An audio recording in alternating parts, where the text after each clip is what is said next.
تو ہمارے حضرت والا جو اسی قسم مسئلے جو آیا کرتے ہیں جس پر خانے کا وغیرہ بنے ہوئے ہوتے ہیں، جو کھڑے ہونے کی جگہ ہے وہاں دوسرا کپڑا لگا اس پر کھڑے ہوتے ہیں۔ ہم نے یہاں بھی دیکھا مثلا قرآن پاک جو دان کے اندر ہے جی، اور لا کے گھر رکھ دیا، یہ نہیں بچھا ہوا ہے، یہ خارج یہ یہاں لا کے رکھ دیا، منع ہے، خلاف ادب۔ اس کے نیچے سے ایک لگا ہوا، جس کے نیچے اس کو اور کوئی کپڑا ہوتا اس پر رکھتے آپ، ایسے آپ یہاں رکھ دیں ٹھیک ہے، لیکن اگر یہاں رکھیں خلاف ادب۔ حضرت والا تشریف لائے، نماز پڑھانے خود پڑھاتے تھے، تو محراب کے برابر ممبر لکڑی کا نہیں بنا ہوا اینٹوں کا، ادھر نگاہ چلی گئی، اس پر رکھا تھا قرآن شریف، اور اس کے نیچے کوئی اور چیز تھی نہیں، خالی محراب۔ وہ تو جب جمع آئے گا جب بچھا دیں گے بیٹھنے کے لیے۔ فرمایا یہ کون صاحب تھے جنہوں نے قرآن شریف کو اس طرح رکھ دیا ہے؟ یہ تو ادب کے خلاف ہے، اس کے نیچے کوئی اور چیز رکھی ہوتی ہے پھر اس پر رکھتے۔ دیکھا ان چیزوں پر نظر حضرت کی جاتی تھی اور اصلاح فرماتے تھے ہم جیسوں کی، اس میں کیا، اور جو ایسا رنگ نہیں ہے، ایسا مزاج نہیں ہے، اس میں کیا ادب کے خلاف ہو گیا؟ ٹھیک ہے، ان سے پوچھو جن کے قدم خدا کی عظمت، ان کے کلام کی عظمت، ان سے پوچھو، تمہیں کیا پتا؟ وہ تمہارا بول رہا ہے کہ تمہارے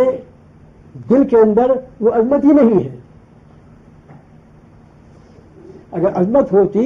تو اس بھولی ہوئی چیز کو سبق حاصل کر کے ویسے ہی توبر کرتے، کچھ رکھ کر پھر رکھتے، کچھ رکھ کر پھر رکھتے۔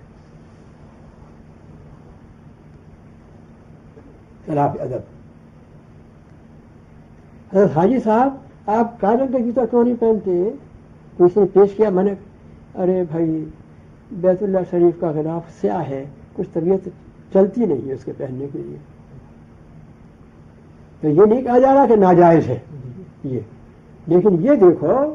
کہ ان حضرات کا کیا مذاق اور کیا مزاج ہے، کیا عظمت ہے، احترام۔ جب خانہ کعبے کے غلاف کے سیاہ ہونے پر تو خانہ کعبے کا اور خانہ کعبے والے کا کس درجہ ادب احترام ہوگا، اس کو سوچو۔ ہم نے مانا کہ تم اتنی باریک باتوں میں بچ جاؤ اور عمل نہ کرو، لیکن سنانا اس لیے ہے، بتانا یہ ہے کہ یہ مخلوق مسلمان انسان کی ہے جو اتنی دور تک ادب منحوس اور تم سے کھلی ہوئی چیز انکار نفی اور نہیں کی اور محرمات کی ہے، تم سے وہ بھی نہیں چھوڑی جاتی، اور تم اپنے مولوی صاحب بھی کہتے ہو، اور مولوی ہو کر یا بنا مولوی ہو کر تم سلوک کے اندر داخل بھی ہوئے ہو، مدعی سلوک بھی ہو رہے ہو، تو تم سے موٹی موٹی باتیں نہیں چھوڑی جاتی۔ دیکھو وہ بھی ایک آدمی تھے، کتنی دور تک کا ادب مرحوم تھا ان کو، اس لیے بعد دفعہ ایسی وہ باریک قسم کی چیز جو شریعت سے مکلف نہیں بنایا، وہ ایک برے مکلف ہونے ہی کی بات ہے یہ، لیکن اس درجے کا مکلف نہیں بنایا،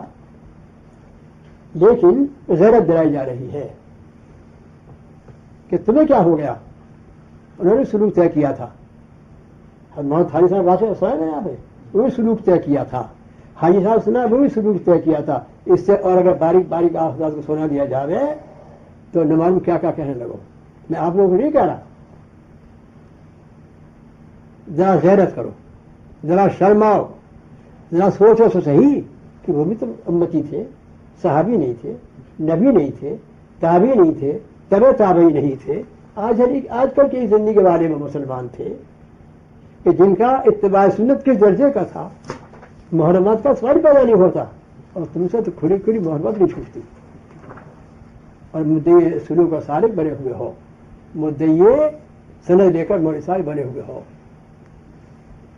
تقریر بھی کرتے ہو، دوسروں کو سناتے بھی ہو۔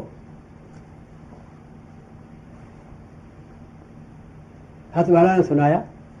خربوزے کھائے ہوں گے نا، اس میں تو نشان دھاری ہوتے ہیں، اس میں خاصیں ہوتی ہیں، اور تربوز سے گول سا ہے، اس میں کوئی نشان نہیں ہے۔ حضرت نے فرمایا کہ بزرگ کے پاس انہیں تربوز کھانے کا کچھ شوق ہو رہا تھا، وہ آ گیا اتفاق سے،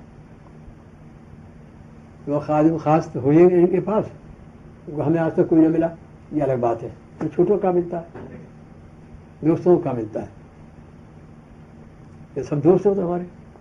تو خادم خاص ایک حضرت وہ تربوز آیا ہے اور آپ تربوز کھانے والے فرما رہے تھے، ہاں ہاں ہاں لاؤ لاؤ، چاقو لاؤ، تراش کے لیے لاؤ۔ تربوز ہاتھ میں لیا اور چاقو ہاتھ میں لے کر اس کو تراشنے کے لیے چاقو کو تربوز کے پاس لے گئے، تراشتے نہیں، چاقو بھی ہاتھ میں سیدھے ہاتھ میں اور تربوزی ہاتھ میں بائیں ہاتھ میں، تراشتے نہیں۔ کہ حضرت یہ رکو گئے، لائی میں تراشوں، نہیں تراشنا مجھ سے بھی آتا ہے، میں تراش لوں گا۔ پھر حضرت میں یہ سوچ رہا ہوں کہ حدیث شریف میں نے یہ تو پڑھا تھا کہ اس نے تربوز بطیخ کہتے تربوز کھایا تھا، لیکن یہ سوچ رہا ہوں کہ آپ نے کاٹا کس طرح تھا، تراشا کس طرح تھا، یہ سوچ رہا ہوں، یاد نہیں آتا یوں کاٹا تھا یا یوں کاٹا تھا۔ اگر میں یوں کاٹتا ہوں اور حضور نے کاٹا ہو یوں تو خلاف ہو گیا، اور اگر میں یوں کاٹتا ہوں اور حضور نے یوں کاٹا تھا تو خلاف ہو گیا، ہمت نہیں ہوتی۔ اس بارے ہمیں کیوں سنایا اور یاد آ گیا اس آخر کو تو کیوں سنایا جا رہا ہے؟ سبق، درس، عبرت، کہ دیکھو وہ بھی ایک شخص تھے اور ایک ہم بھی شخص ہیں، دیکھو زمین آسمان کا کتنا فرق ہے۔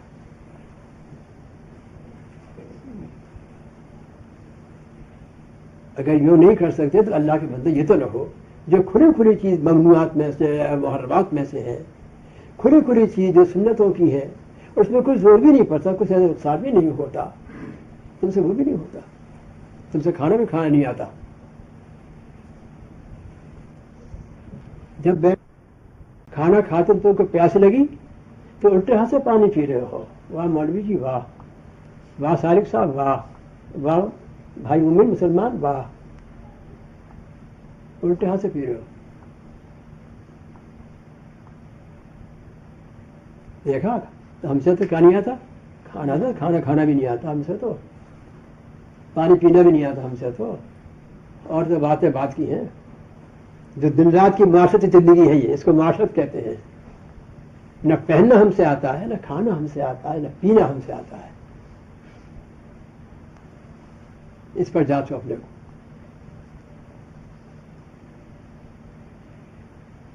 حضور کی خدمت میں کھانا کھا رہے تھے، صاحب آئے، کھانا کھاؤ، تو وہ الٹے ہاتھ سے کھانے لگے، سیدھے ہاتھ سے کھاؤ، اس میں کچھ عذر ہے، عذر ہی ہوگا، وہ سیدھا ہاتھ بیکار ہو گیا۔ فرمایا کہ بائیں ہاتھ سے شیطان کھاتا پیتا ہے، الٹے ہاتھ سے بائیں ہاتھ سے تو شیطان کھاتا پیتا ہے، مسلمان مومن ہو کر سیدھے ہاتھ سے کھاتی ہے، یہ معاشرت کہلائی جاتی ہے زندگی۔ تو ہم سے تو حضرت صحیح معنی میں اگر دیکھا جائے نہ تو کھانا پینا آتا ہے، نہ پہننا آتا ہے، بعض کی باتیں تو بہت دور کی ہیں۔